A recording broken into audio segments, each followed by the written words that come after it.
raccoglieremo, spero, numerosi oggi, andranno all'Amref. Avete ricevuto tutti quanti l'opuscoletto entrando.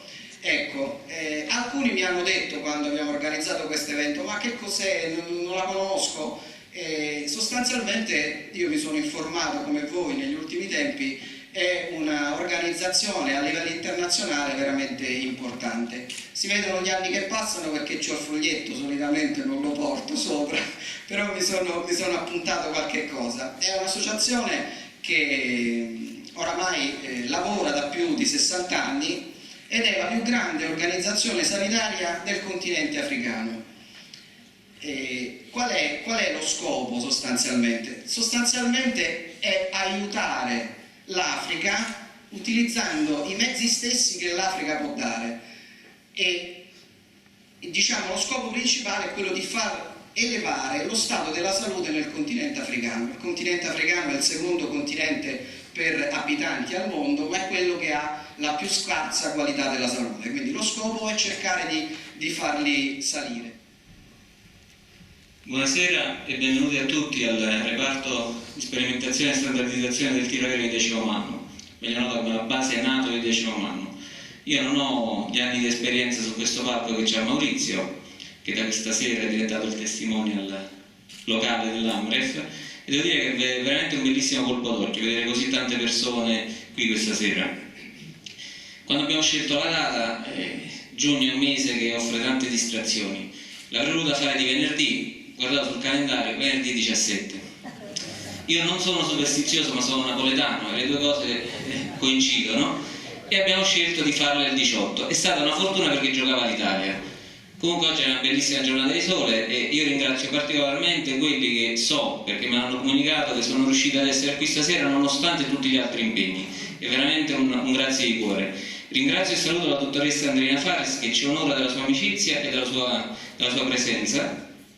Ed è una cosa bellissima perché insomma, è un momento di testimonianza di come noi siamo parte di questi territori e le istituzioni diciamo, collaborano fra di loro. Lo spettacolo di questa sera io l'ho già visto, quasi un annetto fa, la Monfenera, ed è uno spettacolo che parla di uomini fondamentalmente. La guerra è il contesto, crea il momento drammatico, ma è una storia di uomini, è una storia di sardi, che mi ha colpito particolarmente, pur non essendo sardo, e quindi ci ho tenuto molto a portarlo qui, perché noi non siamo come la Brigata Sassari che hanno nello statuto il fatto di reclutare nel territorio, ma è un fatto che oltre il 95% del personale che lavora qui, civile o militare, è sardo, quindi è uno statuto non scritto, ma alla fine la gente viene reclutata, il personale viene reclutato e comincia per fine del 10° anno quella lunga marcia di avvicinamento verso i propri affetti, i propri cari. Siamo una parte di questo territorio, siamo qui da oltre 60 anni, ci sentiamo parte, ci sentiamo una risorsa e ci sentiamo di dover fare qualcosa. E di qui queste iniziative di beneficenza che il colonnello Riccidelli ha poc'anzi rappresentato. Io non voglio dilungarmi oltre perché so che il maestro Medas è concentratissimo, lascio a lui il palco che lo utilizzerà più degnamente di quanto possa fare io e vi auguro una buona serata. Buonasera. Quello che sentirete stasera è la parte conclusiva di un lungo percorso che è durato più di un anno, dedicato a questo scritto del padre di Giuseppe De Sì, scrittore della Civrese, il quale scrisse uno sceneggiato televisivo che inaugurò Rai 2 proprio traendolo da alcune storie che il padre gli aveva raccontato.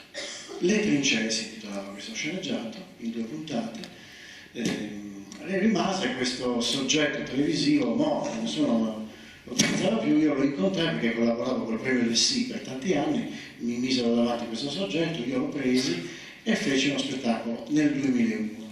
Ricordo allora che nel settembre del 2001, vi ricordate cosa è successo l'11 settembre, io entrai in crisi perché non volevo più fare questo spettacolo. Allora andai a parlare ai miei amici della Brigata Sassari per dire: io non me la sento di fare questo spettacolo. E mi dice: no, devi farlo. E devo dire che fecero bene insistere. Così nel centenario della Prima Guerra Mondiale l'abbiamo ripreso, però sotto forma di reading, con delle immagini. Voi vedete dei soldati sorridenti in posa, ben vestiti. È una scelta voluta. Io vi racconterò la storia di 2 uomini un maggiore e un colonnello, che si confrontano prima di una battaglia. Due uomini che hanno, chiaramente un colonnello e un maggiore hanno due gradi completamente diversi, il maggiore è più vecchio del colonnello, il maggiore ha visto il colonnello crescere. Eppure fra di loro c'è qualcosa che supera i gradi. Gli uomini che si guardano negli occhi e vedono la persona. E tu, ascoltando questo testo, ti rendi conto che dentro una divisa c'è una persona che viene mandata, obbedisce a un ordine ricevuto e fa ciò che deve fare. E questo mi ha pacificato con tante cose, perché mi sono reso conto, dopo tanti anni, che non sono gli eserciti che dichiarano guerra. Gli eserciti non dichiarano guerra, gli eserciti obbediscono, sono gli stati. E allora quindi ho capito che noi dovevamo utilizzare lo strumento che ci viene dato dalla democrazia per eleggere persone che non dichiarano guerra a nessuno. Vi voglio cominciare, lo spettacolo è diviso in due parti. La prima parte è dedicata ad alcune lettere, ho scelto 7 lettere che sintetizzano 7 momenti differenti della guerra e poi cominciamo con Trincea. Io direi che possiamo cominciare ad andare con la recitazione.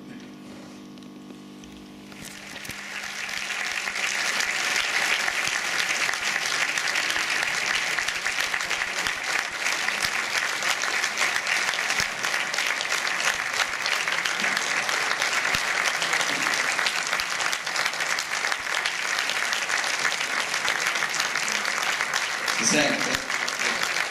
Grazie Gianluca. Figlio mio. Si sente? Ok. Grazie Gianluca, questa tua rappresentazione teatrale vale più di molti libri. Ci fa comprendere che il nostro Stato è stato creato sulla sofferenza dei nostri nonni e bisnonni che abbiamo visto qui in queste immagini. Sofferenza della guerra, sofferenza della povertà, noi veniamo da questo, forse ce lo dimentichiamo, e la prima guerra mondiale in particolare ha unito lo Stato.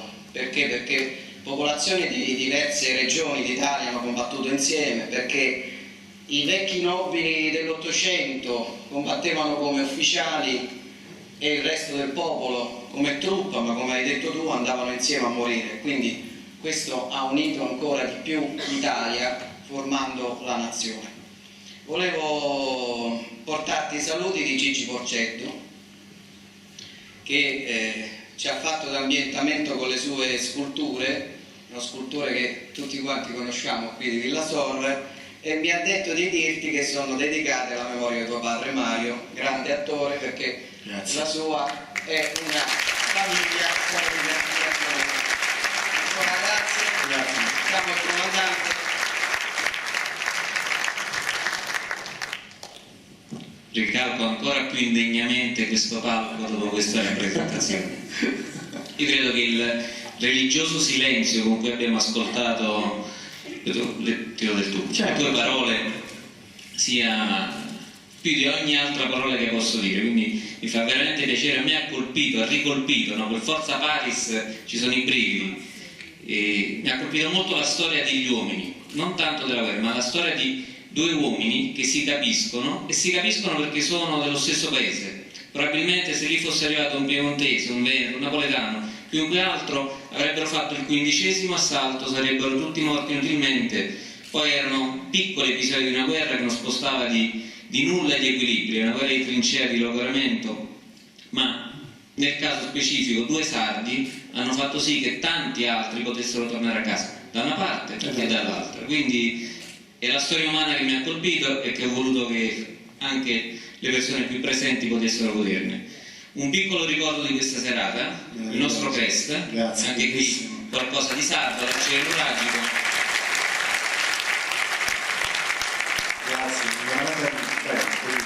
E mi auguro che questo sia l'inizio di una collaborazione con il reparto, perché ci sono anche tante belle storie aeronautiche che si possono raccontare, storie di piccoli eroismi, di grandi eroismi e storie di vita quotidiana, perché come in tutte le cose c'è chi lancia in resto i comandi di un velivolo, è l'attore principale, ma poi c'è un mondo che lavora per far sì che quell'azione avvenga, in questo caso bellica. Nel nostro caso specifico di questa serata c'è stata tanta gente che ha lavorato per lungo tempo. Io ringrazio il tenente colonnello Riccitelli, il tenente colonnello Miolla, ma soprattutto il sergente maggiore Di Marzo e i miei stretti collaboratori del comando, luogotenente Ivano Car e il maresciallo Massimo Milano, che come delle formichine per tanto tempo hanno, ne dimentico qualcuno, qui ognuno nel reparto ha fatto sì che questa serata potesse avvenire, chi ha curato l'audio, chi ha curato la parte, diciamo, sicurezza, perché mentre siamo qui ci sono i nostri vigili del fuoco che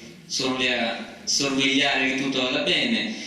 Ringrazio anch'io Gigi Porcetta che ci ha fornito, l'ho richiamato anche oggi pomeriggio, chissà se ci fa la sorpresa di apparire, e l'associazione, la radio, la voce della radio di Muravera o comunque che ci ha fornito il service senza oneri, per beneficenza, quindi ognuno ha contribuito in qualche modo. Grazie a tutti, rilascio la parola al tenente colonnello Riccidelli per i dettagli di come proseguirà la serata.